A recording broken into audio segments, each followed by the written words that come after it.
Well, as someone with anarcho-capitalist sympathies, I looked at the title, The Proper Role of Government, and thought, is this a contradiction in terms? So can there be a proper role for government? Well, I think even most libertarians would argue yes. So let me start by looking at some of the different perspectives on the issue.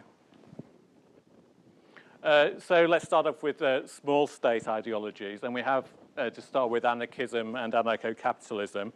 Now, it's important to remember that anarcho-capitalism doesn't mean sort of a society with no order. You can have private law, you can have proprietary communities, but the point is in these arrangements, it's all voluntary, so people would have to contract into particular law regimes. Now, probably there's also the sort of the socialist versions of anarchism, and I think the difference there is they have a sort of unrealistic view of human nature, and they assume that as long as everyone believes in socialism and egalitarianism and equality within the group, then they can all get along without any rules. So I think that's pretty unrealistic.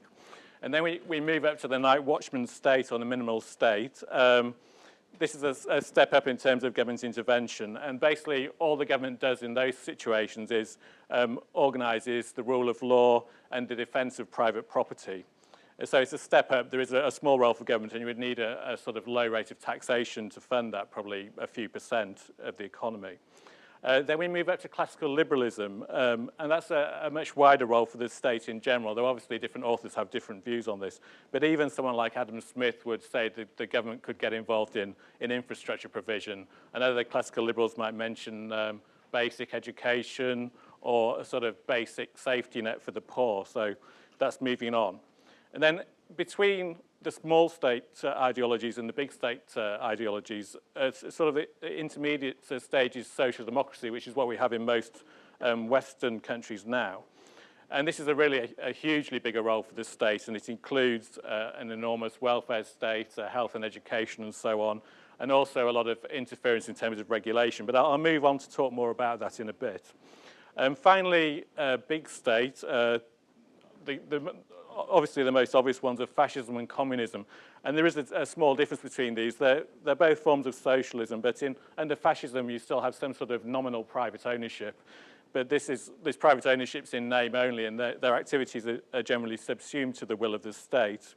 Whereas in communism, of course, you tend to have the nationalisation of the means of production, and private property itself can be completely abolished. There's also the international communism versus the national socialism aspect as well, so that's another big difference. Now, this is a very depressing graph. I don't know if you can see it okay, but this is actually, the blue line tracks the share of government expenditure. Government expenditure is a share of UK GDP, and for those who are into economics, it's actually factor cost GDP, which I think is a better measure. This shows that before World War I, government spending was around 10% of GDP. Then there's a huge increase during World War I, which is the first spike on the left. And the problem is, and then another spike in World War II, and the problem is after these wars, it never came down to the level prior to the war, so there's a big increase. And this is possibly part of what Hayek referred to as the road to serfdom, where it's like a ratchet effect. Once the state grows, it's very hard to bring it back. And if you also look at more recently in the 1980s under Mrs. Thatcher, you see that even Mrs. Thatcher only managed to reduce the level of government spending by a small amount. So it's really pretty depressing, and now we see it's gone over 50% of GDP again. So actually the public sector is now bigger than the private sector as a share of the economy, which is extremely worrying. So what does the state do now? As I just said, it spends over 50% of GDP. It provides welfare benefits, healthcare and education, and the great sadness of this is all counterproductive. Of course, the welfare state actually encourages people to stay out of work and on benefits. It encourages dependency. It actually causes poverty because it traps people in a terrible poverty trap, because if you start earning a bit of money, then you lose all your benefits. We also have terrible health outcomes. I mean, the NHS is a prime example. It's probably one of the worst examples in the Western world with, for example, cancer cure rates that compare with countries like Romania and Bulgaria that are sort of, their GDP per head is probably 30 or 40% that of the UK. It heavily regulates most aspects of life, and I think John Meadowcroft spoke about this earlier. Prohibitions are endemic. You don't have control over what you put in your own bodies, what you watch in your own homes. I mean, the really horrendous thing is business regulation. I think anyone that runs a small business will know about this, all the employment red tape and so on. The government's also effectively nationalised private property in Western countries, especially in Europe.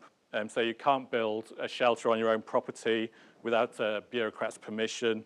For businesses, it's even worse. We've recently had the smoking ban, employment law, so you can't hire and fire people at will, even if they're on your own property. And you've got all this huge raft of equality legislation as well, so disability rights, race relations, and so on, which have effectively prohibited freedom of association.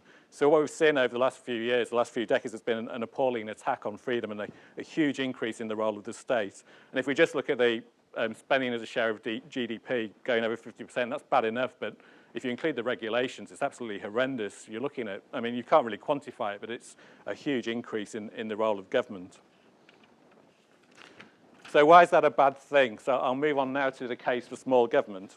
Now, there's a philosophical argument in favour of small government, and that's that individuals have rights, and government requires coercion, for example, through taxation, which is a form of theft.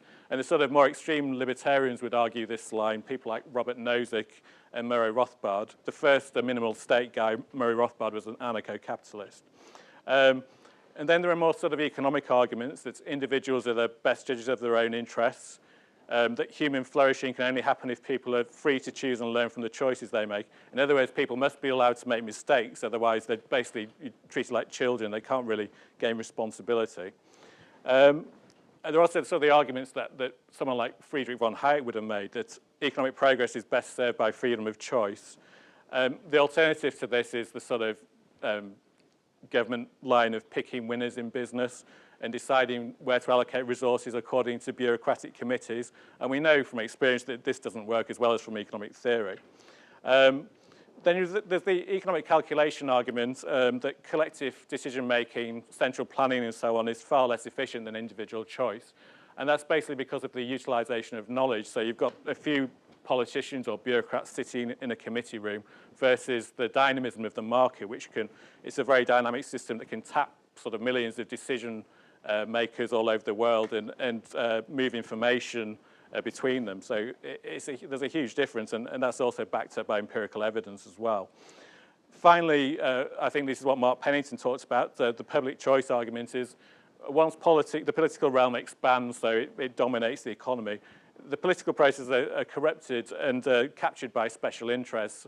And this is because of the logic of collective action. So the general public, dispersed sort of people around the place can't really, it's not in their interest to get together and try and influence the political process, whereas special interests such as sort of large corporations or say elements of local authorities or elements within government can actually, they have a much stronger interest in getting involved in politics, and effectively that means that the public at large is ripped off by these special interests.